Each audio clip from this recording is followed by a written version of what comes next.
বরানগরে অবস্থানকালে ঠাকুরের পার্শ্বদের মধ্যে জপ ধ্যান সাধন ভজন ইত্যাদি নিয়ে প্রবল প্রতিযোগিতা চলত।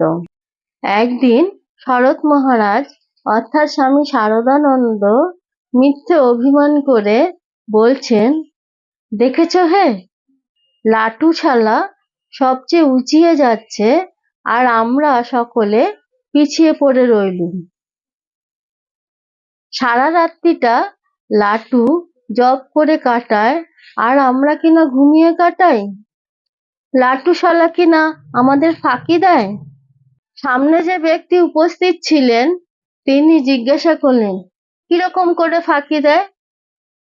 শরৎ মহারাজ তারপরে বিশদে জানালেন যে প্রথম রাতে লাটু মহারাজ নাক ডেকে ঘুমোবার ভান করে আর মালাটি সামনে লুকিয়ে রাখেন।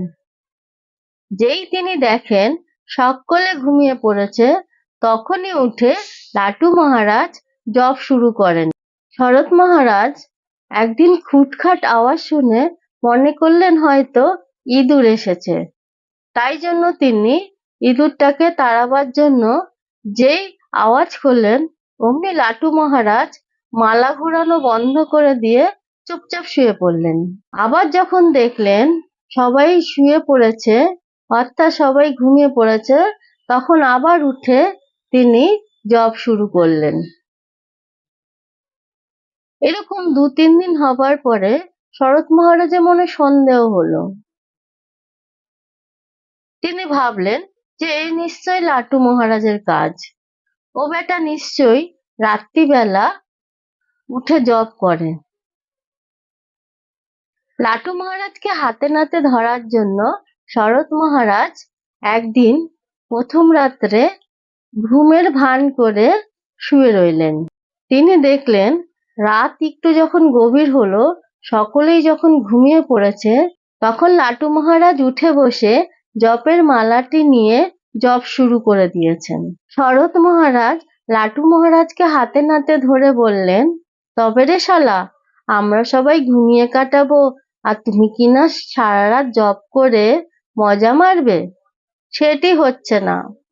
আজ থেকে আমরাও এই কাজটি করব।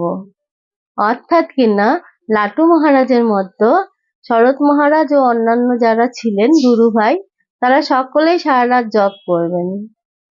দেখুন কি সুন্দর একটি মিষ্টি মধুর প্রতিযোগিতা ঠাকুরের পার্শ্বদের মধ্যে তখন ছিল। সকলেই ভগবানের দিকে এগিয়ে যাওয়ার জন্য অতি ব্যস্ত ছিলেন। সকলেই যে যার সাধ্য মতো জপ ধ্যান চালিয়ে যাচ্ছিলেন। প্রতিযোগিতা ছিল কিন্তু প্রতিহিংসা ছিল না। এই বিষয়টি শুনে আপনাদের কেমন লাগলো জানাবেন।